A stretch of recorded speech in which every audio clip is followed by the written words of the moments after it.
Let's start at the very beginning of this story. Back then, I was a 38-year-old guy, married to Elena for 12 years. She was 36, and we had 4 kids together, 3 boys and 1 girl. Now, let me take you into my thoughts at that time, which I remember very clearly. It was a beautiful day in our small town, and I was tired from work but also feeling incredibly lucky. During that period of my life, my business was finally doing well. I had a lovely wife, Elena, and 4 amazing children. I had come a long way from my tough childhood, but I won't go into that now. Looking back, I was really proud of being a dedicated dad and husband. When I got home, I heard my kids laughing. My 4-year-old Lucy rushed up to me with a drawing in her little hands. "Look, Daddy." She proudly showed me her artwork. "It's Uncle Dave and Mommy in a car." I chuckled at first, thinking it was just another one of her innocent drawings. Uncle Dave was my dad's youngest brother, 42 years old, and we taught our kids to call him Uncle. But a strange feeling started to bother me. Why would she draw them together like that? They had never been in a car together. At first I tried to ignore it, thinking it was best not to dwell on it. Lucy, my imaginative 4-year-old, was always known for her wild creativity. I remember the time she made up a story about a magical dragon living in our backyard, eating all her veggies so she wouldn't have to. Considering her imaginative nature, it didn't seem too unusual for her to create a strange drawing. However, as the days went by, I couldn't shake that nagging feeling in my gut. I started to notice changes in Elena's behavior, like her becoming more distant and easily irritated. She seemed distracted, and her affectionate hugs, which used to be warm, now felt distant and cold. I couldn't help but feel insecure, wondering if something was going on without my knowledge. Around a month later, we hosted a family gathering at our place, a typical barbecue where both Elena and Dave were present. It was on that day that my suspicions grew stronger. Our families socialized, talking to people other than their spouses, while the kids played, and I chatted with my sister and a cousin. During that time I glanced to my left and noticed that Uncle Dave and Elena were drawn to each other. I focused on them, and something about the way they were interacting caught my attention. They stood at the edge of the garden, deeply engrossed in conversation. Their closeness and body language were unusual for a regular family chat. As I got closer to them, I saw Dave placing his hand on Elena's shoulder, giving it a gentle squeeze, while Elena blushed and smiled, looking down. That particular moment struck me as odd, leaving me with an uneasy feeling.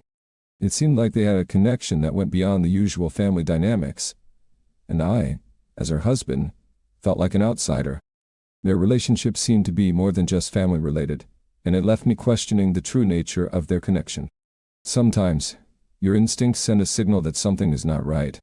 When I stood in front of them, they abruptly stopped their conversation and stared directly into my eyes. Dave had a proud expression on his face. It was almost as if they shared a secret bond that excluded me. Unsure of how to proceed, I thought about my options. I decided that I need more evidence before taking any action. So I chose to keep gathering information and closely monitoring the situation. While still at the family reunion, I thought it would be a good idea to find out more about what Dave had been up to lately. I had conversations with different family members, and they all mentioned that Dave was still unemployed. One cousin even jokingly said that Dave seemed to be spending all his time chasing ladies. None of them mentioned anything about his relationship with Elena, but Dave's strange behavior and lifestyle only made me more suspicious. In the days after the reunion, I started looking for more clues and inconsistencies in their stories. I began closely watching their phone calls, texts, and where they went. I knew that if something was really wrong, the truth would come out eventually. A few days after the gathering, I had a feeling that Dave might have visited my house while I was at work. This suspicion came from something Elena said about Dave coming over to get his watch that he had left behind during the barbecue. I asked Elena about the watch, finding it a bit odd. She explained, yes, his watch. He forgot it when he moved it away from the barbecue smoke, I suppose. It seemed somewhat strange, but also possible, as I had seen others do similar things. Still, I decided to ask my neighbor Tom for a favor. I told him I suspected someone might have messed with our yard, and I wondered if he could check his security camera footage for any suspicious activity during a specific time. Tom, always willing to help, agreed. As we watched the footage together, I saw something that made my heart sink. On that specific day, Dave was seen entering our house while I was at work. I have to admit, I work long hours, almost like a workaholic. But it was around 10 in the morning. Elena's description turned out to be accurate. However, as we fast-forwarded the footage, Dave didn't show up again. I asked Tom to take control of the screen for a moment, and when we advanced it by about 3 hours, I saw Dave leaving. He had spent over 3 hours inside, and it was a weekday when Elena was supposed to be home alone. This new information made my suspicions even stronger, but I realized I needed concrete evidence before confronting anyone. This was a matter involving my family and my life, and it seemed almost unbelievable. I started to have negative thoughts, but Tom brought me back to reality. Tom expressed his regret and promised to keep me informed if he found anything else. I kept my worries vague, trying to stay composed to avoid more questions, and thanked him for his help. Feeling overwhelmed and unsure about what to do next, I decided to hire a private investigator to look into Dave's activities. I needed someone who could discreetly and professionally gather evidence. After doing some research, I found an investigator and explained my situation. The private investigator, an experienced professional, warned me that he might only be able to follow Dave with no guarantee of solid findings. However, he assured me of his dedication to uncovering the truth. In the following weeks, the private investigator provided me with updates on what he discovered. He told me that Dave frequently traveled around town, which was puzzling given his apparent lack of a job and his seemingly busy schedule. The investigator also found out that Dave was using 2 different vehicles and often parked near a creek close to my house. Additionally, he tracked Dave to a motel near the nearby big city. I was surprised when the investigator shared information about the motel. According to him, on one occasion, he saw Dave going into a room at the motel. Just 30 minutes later, Elena arrived and went into the same room. The shock and pain I felt were indescribable. Despite my suspicions, I had held on to a glimmer of hope that I might be wrong. But now, the truth was undeniable. As I realized the seriousness of the situation, my feelings of betrayal and anger grew stronger. I couldn't understand how Elena, the woman I had married, and the mother of my children, could betray me like this.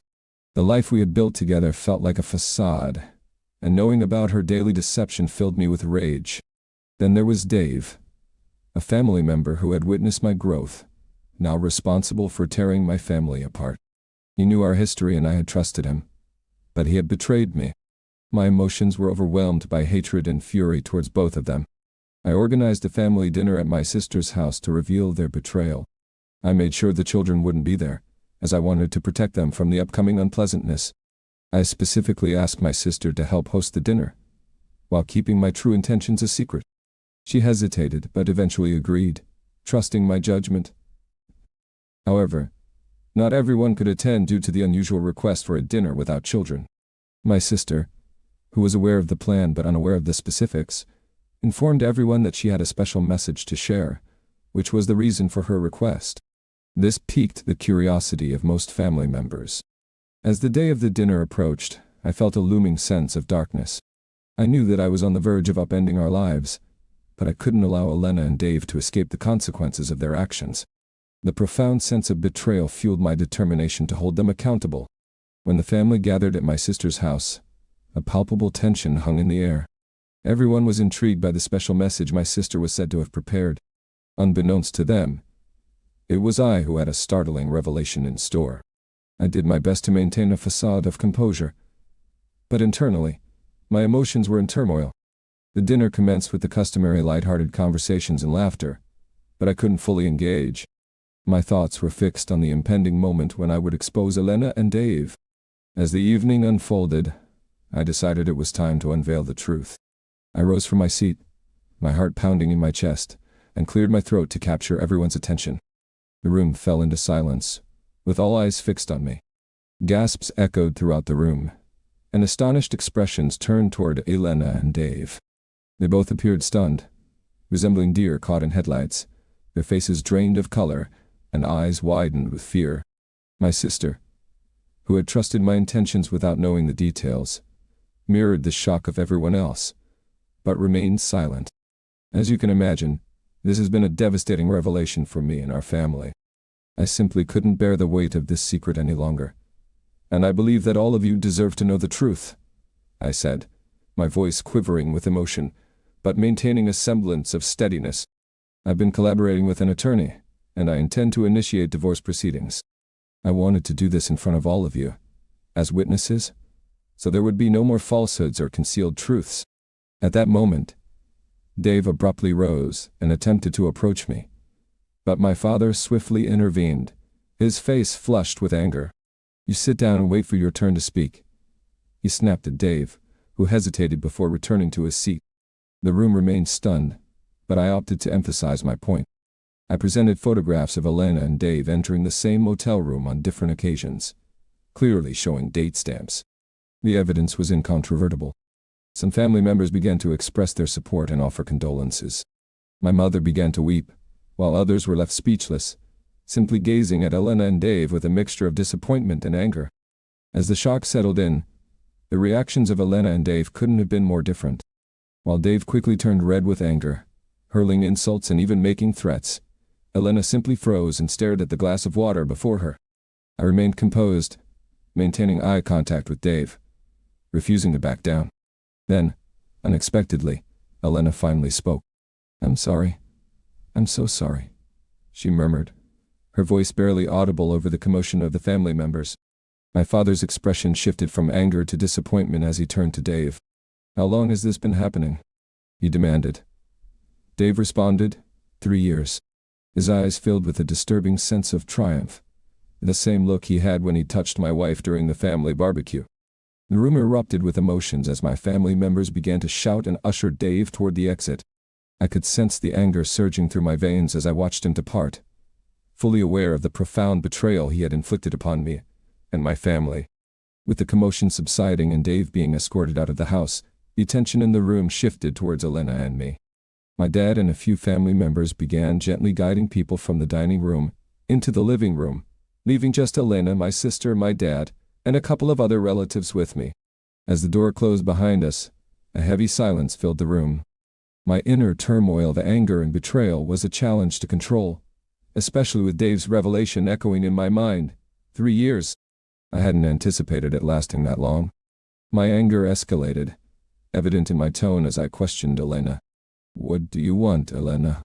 You didn't just do this to me. You did it to our kids too." Elena admitted. "It's true. I'm so sorry." I inquired if that was all, my voice appearing calmer, although my growing anger was apparent. My dad and sister intervened to help calm me down while 2 of my female cousins stayed with Elena. She continued to beg for forgiveness, repeatedly expressing her remorse and claiming it had only been 2 months. However, none of us were in the mood for such explanations. Cheating is cheating. I informed her that we were going home and she could stay at the motel while I took care of the kids. Gradually, I regained my composure and focused on the necessary tasks at hand. I apologized to my sister for not informing her earlier, but everyone in the room understood why I had taken the actions I did. They assured me of their support for both me and the kids, pledging to assist us through this challenging period. One of my cousins volunteered to drive Elena to the motel, while another went to collect her necessary belongings from our house. It marked a somber conclusion to what had commenced as a family dinner, but I understood that it was merely the initial stage of a lengthy and painful journey ahead. Elena departed from the family dinner that evening accompanied by one of my cousins, while another cousin joined me to retrieve her essentials from our residence. During the packing process, I retrieved the suitcase I had prepared in advance, which contained the divorce papers. Although I wasn't certain it contained everything she needed, it included all the essentials and the divorce documents. When my cousin delivered the suitcase to the motel, she discovered Elena lying on the bed, crying and trembling. As she unpacked Elena's belongings, the divorce papers drew her attention, and she set them on the nightstand. Elena noticed them and immediately panicked, shouting and pleading for forgiveness, begging my cousin to take her back home. She exclaimed, "It wasn't 3 years. It was only 2 months. I did it, but it meant nothing." After some time, she grew calmer, and one of my cousins gently took the papers from her, kindly explaining that it was a necessary step. Elena fell completely silent as they left her alone in the room. It was a challenging moment for all of us, and I couldn't help but experience a sense of sadness and remorse as I reflected on the unfolding events. Nevertheless, I recognized the importance of maintaining strength for my children and making choices that would ultimately benefit all of us. Following 2 nights spent at the motel, Elena returned home. I awaited her arrival with my sister, and when she appeared, our children rushed up to her, seeking hugs and kisses. Seeing our children so overjoyed to be reunited with their mother truly pained me, especially considering her actions. Once we were alone as adults, my sister kept the kids occupied, and Elena and I engaged in a lengthy conversation about our predicament. Elena appeared worn out, appearing almost a decade older than the last time I had seen her. We came to an agreement that she could remain at home with the children for a short period, but we would occupy separate rooms, and I would proceed with the divorce proceedings. As the days passed, Elena grew increasingly desperate in her efforts to win me back. She prepared my favorite dishes, purchased small gifts, and repeatedly expressed her remorse. Initially, I appreciated her gestures, but it soon became apparent that her actions were motivated more by self-interest than a sincere desire to make amends and accept the divorce. On one occasion, she arrived at my workplace with a bouquet of flowers, attempting to apologize in front of my coworkers. I felt embarrassed and angered by her intrusion into my professional life. I thanked her for the gesture but made it unequivocal that it wouldn't alter the situation. She even attempted to initiate physical intimacy on another occasion, but I promptly rejected her advances. The thought of being intimate with her again, given what had transpired with Dave, was inconceivable to me. Her feelings were hurt by my rejection, but I couldn't summon any sympathy. One morning, while passing through the laundry room, she cornered me, imploring me for forgiveness. "You can't fathom how much I need you. I can't bear to be without you." With tears rolling down her cheeks, she clung to me and sobbed, pleading, "I'll do whatever it takes to keep our family together.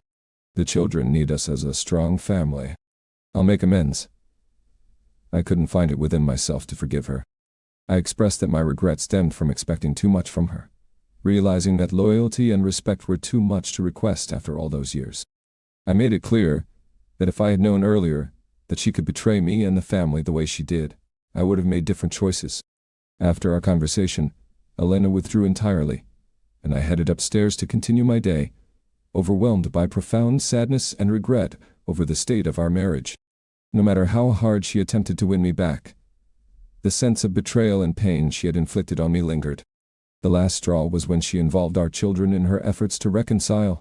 She would tell them that she missed me and desired to reunite our family. I was livid and insisted that she cease using our children as pawns in her attempts. Divorce became the sole viable option. I had no intention of fighting to retain a cheater, even if she was the mother of my children. Despite her best efforts, I remained resolute in my decision, realizing that we couldn't share the same household any longer. Eventually, Elena recognized that my mind couldn't be changed, and she moved into her own apartment. It was a challenging period for all of us. The divorce proceedings proceeded without significant contention.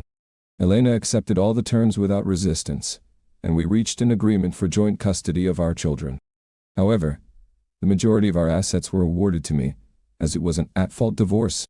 It's worth noting that during our final meeting with the lawyers to settle everything, Elena addressed me directly. She said, "I'll go to therapy because what I did to our family is wrong. I can't forgive myself for what I did to you. But I'll strive to be better, and I'll wait for you. Whether you join me or not, I'll stay by your side from a distance because you're the father of my children and the love of my life. You are truly the only man for me." I simply nodded politely, hugged her, and assured her that we would take good care of the children. But I made it clear that we could never be together again. As I hugged her and prepared to let go, I felt the weight of her body sinking deeper into my arms just before she hugged me back tightly, recognizing that it would be our last embrace. I can't deny that I still cared for her. After all, she's the mother of my 4 children, who are the greatest blessings in my life. As the divorce was finalized, Elena moved into her own apartment, and we gradually adapted to our new routines. I made sure she had everything she needed for the kids when they were at her place because they are my children. However, I knew she might view it as something she could use in the long run, which I found wrong. I did notice that she took most of the wedding photos and pictures of us together when she left. It struck me as odd when I saw them on her wall while helping her set up her apartment, but I thought it might be a phase before she fully accepted our situation. She made several attempts to stay close to me. Whenever I picked up the kids or during their birthdays at my place, she would find reasons to keep me within eyesight. When our family came around, I ensured she was still welcome, and that people treated her with respect for the sake of the children. She would often tell them, "I'm working on improving myself to be with your dad. I made mistakes and didn't give your dad what he deserved. I didn't realize what I had, but the father you guys have, that's the only man I can be with." When they asked what happened, she never went into specifics about the cheating, and I was grateful for that. Her main focus in life revolved around raising the children, maintaining her fitness at a women's gym, and working part-time when the kids weren't with her. As the kids grew older, they often mentioned that their mother had hopeful dreams of reuniting our family. 2 years later, I started to become more open to the idea of dating again without making it awkward for the kids. However, I wasn't ready for a serious relationship just yet. I wanted to meet new people. It took me some time to overcome the past, and I was determined to avoid introducing any negativity into our lives that could affect the children. With my business booming and taking up most of my free time when I wasn't with the kids, it was surprising when I crossed paths with a woman named Jolene. It happened when I had to pick up one of my sons from a party, and I struck up a conversation with the sister of the party host's mom. She offered me some apple pie, and the rest is history.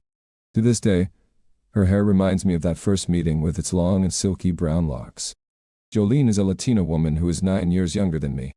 She's not only energetic physically, but also exudes a vibrant and enthusiastic personality. I must mention that she has a unique way of embracing her femininity towards me, softening up in my presence, and complimenting every aspect of my life. More importantly, she has developed a wonderful bond with the kids, and they adore her. After a year of dating, she moved in, and we've been together ever since. While she can have a plan, I won't delve into the details. She is passionate about her role in our family and respects Elena's place in the children's lives. Any unintentional boundary crossing is handled with care.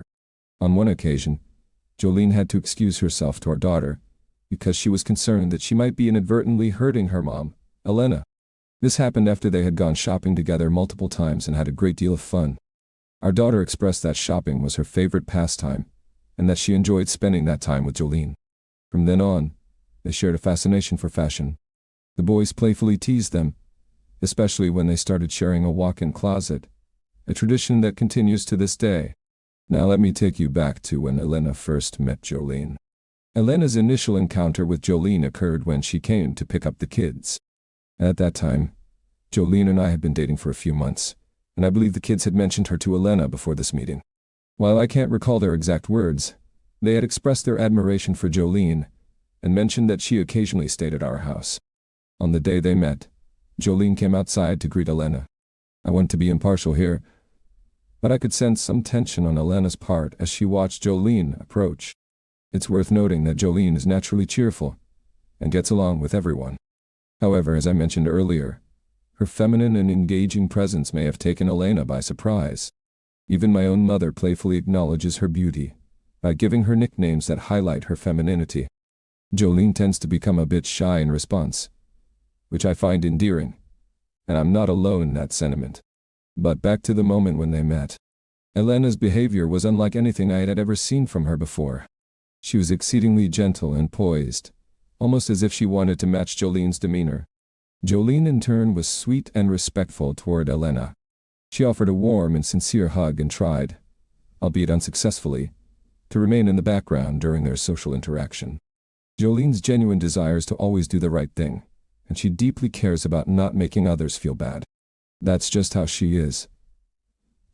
She believes it's something she should work on, but I assure her that there's no need because it's one of the things I love about her. As the kids were getting into the car and Elena was helping them with their seatbelts, I noticed Jolene approaching me. She actively refrained from hugging the kids goodbye or assisting with the seatbelts, and I could feel her nervously squeezing my arm. Then, something unexpected happened. As the kids were getting settled in the car, one of our sons jumped out and called for a hug from Jolene.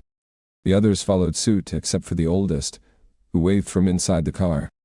During this moment, Elena stood next to the driver's seat and gave me a look that revealed profound heartbreak in her eyes.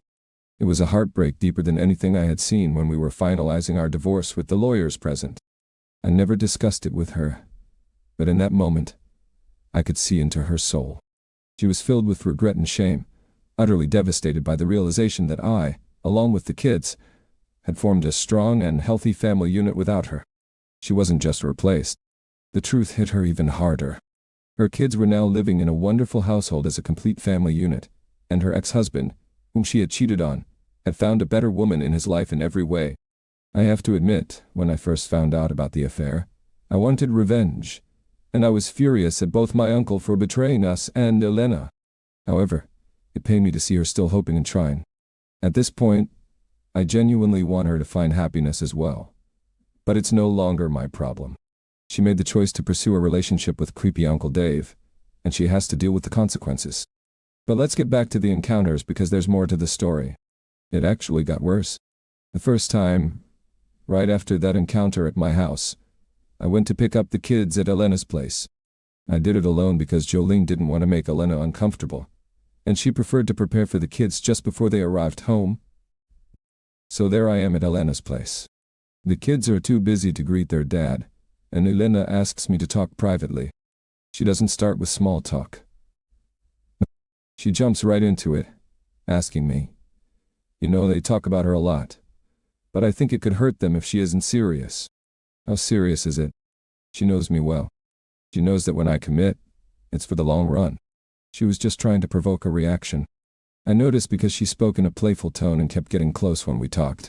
I made sure to maintain some distance by positioning myself differently. I sighed to express how absurd and hypocritical her question was. I told her that it's serious, that I found love, and that Jolene is incredible with the kids. I assured her not to worry because Jolene would be a permanent, stable presence in their lives. I noticed a look in Elena's eyes that I hadn't seen in a long time. A brief flicker of anger, almost imperceptible, quickly replaced by sadness, before she put on a facade of happiness and relief. Elena and I had always communicated awkwardly when it came to our kids.